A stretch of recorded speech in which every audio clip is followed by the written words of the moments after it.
Iti damag showbiz. Nagbayad ti $160,000 wano katukad ti nakurang 10 million pesos ni Taylor Swift di New York City tapnon makaala ti permit para iti kasarda ni MFL star Travis Kelce di Madison Square Garden. Kinonpirmaran daytoy ni New York City Mayor Zoran Mamdani. Hinayadan amin ni Swift dagiti kasapulan para iti duangaldang okasyon agraman iti panakaisigurado ti seguridad ta dinarayan daytoy dagiti rinibo as celebrity.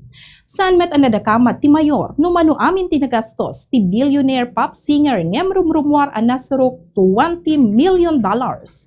Daytay ti damag showbiz para iti Bombo News and Views.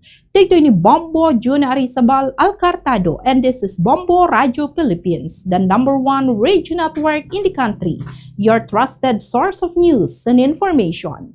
Basta Radio, Bombo!